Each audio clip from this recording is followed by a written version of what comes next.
Hey everybody, it's Jason from the Texas Gun Vault, and once again I'm coming to you with another product review. And the product that we have on the table today is a set of 45-degree offset rifle sights from a company called XS Sights. Now I'm actually familiar with this company because I believe they are based here in Texas, but I'm most familiar with them because of their pistol sights. In fact, I even have a few of their sights on a few of my EDC guns. However, I have never handled or used their rifle sights, and these look a little bit different than the ones you would typically see from companies like Magpul.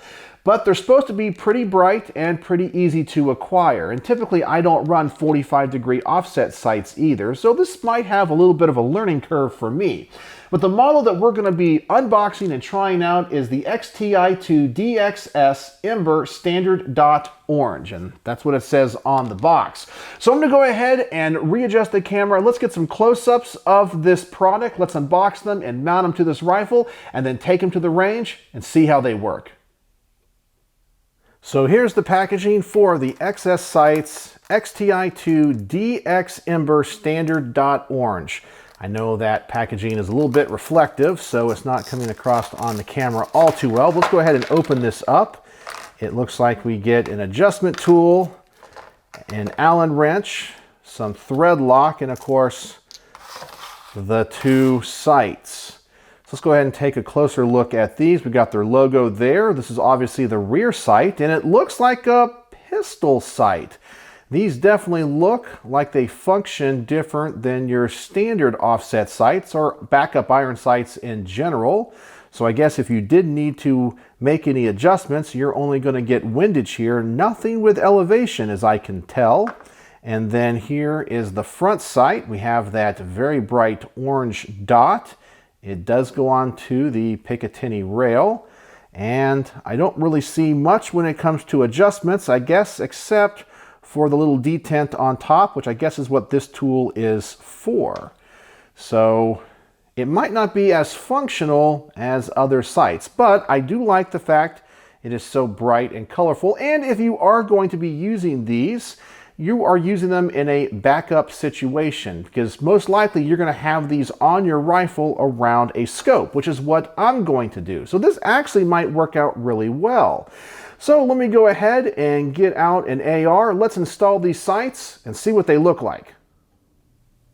So I have these XS sights all mounted to the top rail of my North Star Arms NS15 rifle that I normally use for product testing.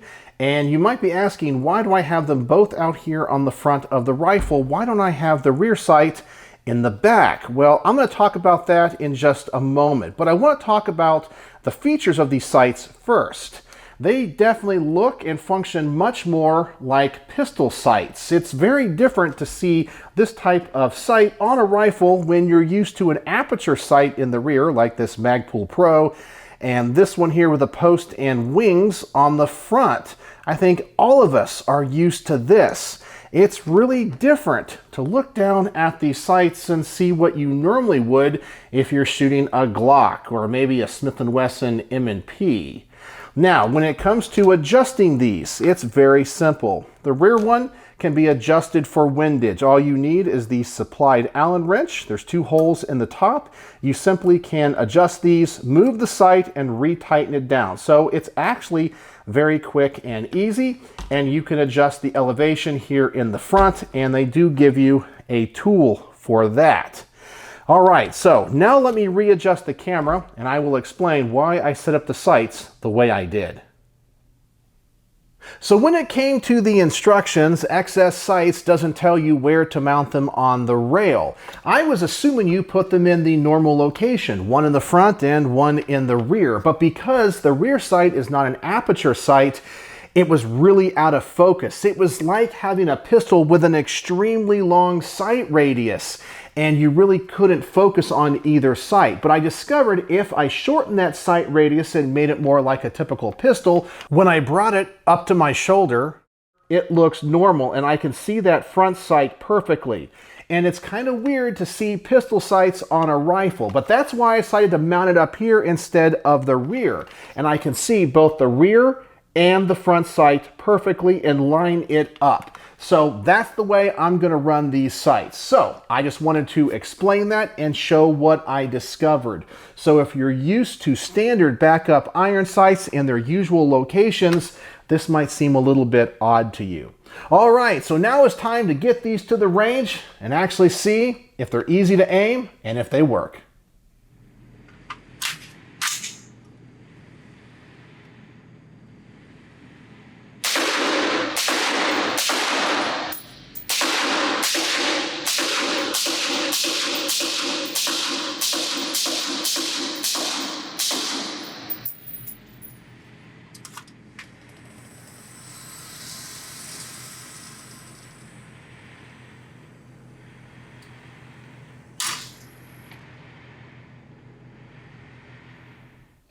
And after getting these XTI2 sights to the range, I have to say there's going to be a learning curve. First off, I'm not really used to having to turn my rifle to the side. Now, that I know is a normal shooting technique, but I'm just an average gun guy. I don't consider myself a tactical operator.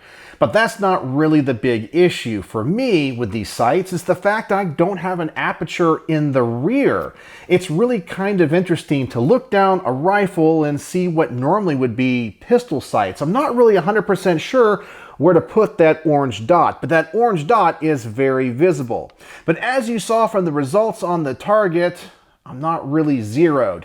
So I do want to test how easy these sights are to adjust. So let's go back to the range. I'm going to try to adjust for the windage on the rear sight and see if I can get that group any closer to the center of the target.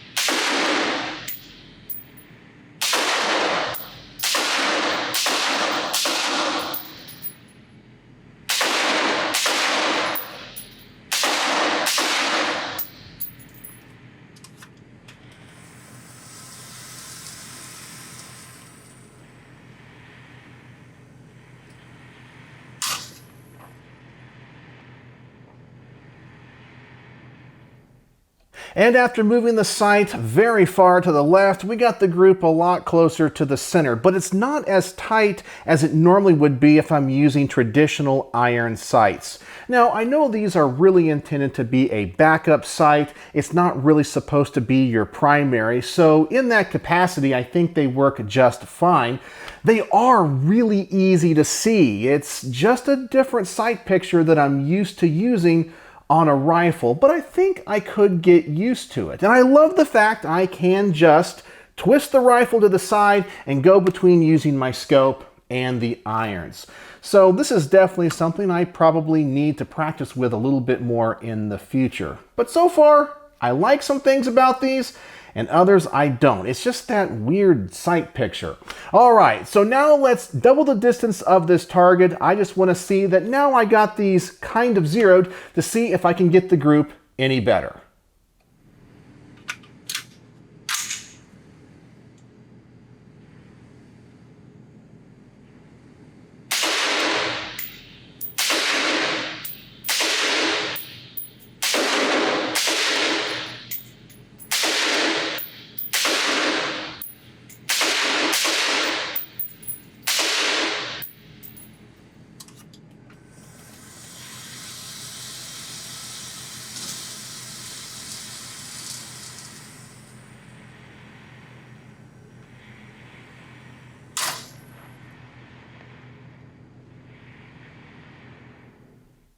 And for me, I think these are mixed results. If I was using traditional iron sights with an aperture rear sight, I know this group would be a lot tighter. So possibly these sights are designed for CQB. I don't think I would really go out to 100 yards with them because we just don't have an aperture on that rear sight and you're not really sure where to hold that dot. And that dot really is kind of big. So most likely CQB style backup iron sights. And yes, I am holding the rifle in a way I'm not typically accustomed to. So that's why that group wasn't as good as I was hoping. But there's one more test I want to perform, and that is to shoot a target to the left using my scope and then have to transition to the iron sights and see how fast I can acquire them and see if I'm shooting quicker if I can get a good group, or at least get most of those rounds on the silhouette. So let's go back to the range. I'm going to shoot first using the scope at a target on the left, try to acquire the iron sights for the target on the right, and see what kind of group I can get.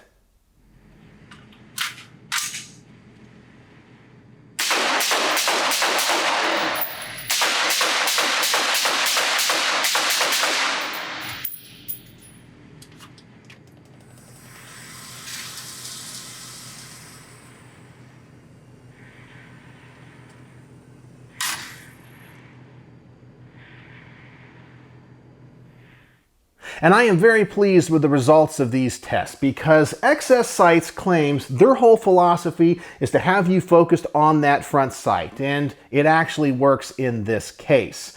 And maybe as a set of CQB backup iron sights, these would be absolutely amazing. I'm really impressed with the build quality, and they are holding on to these rails no problem. They're on there secure and they did not come loose.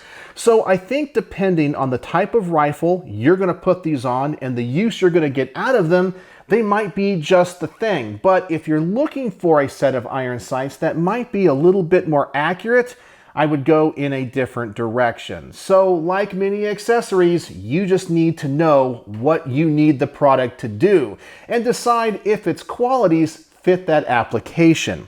So on my star system, how would I rate the XS Sights XTI2 DXS Ember Standard Dot Orange? That's a long name. Well, I'm going to give these 4 out of 5 stars. The only thing I wish they could do a little bit better would be give me more accuracy because I have an aperture in the rear. And that's just because it's what I'm used to when I shoot a rifle. But maybe on an SBR or an SBS, these would really shine. Something where I'm not going to need to go out to much further distances, and all of my engagements are going to be at 25 yards and less. So just know what you're going to need them for, and they might be amazing. So 4 out of 5 stars. So let me know in the comments section below, what do you think of 45-degree offset sights for your AR? And what do you think about ones that have a pistol sight picture instead of a rifle one with an aperture in the rear? So, as always, thanks for watching.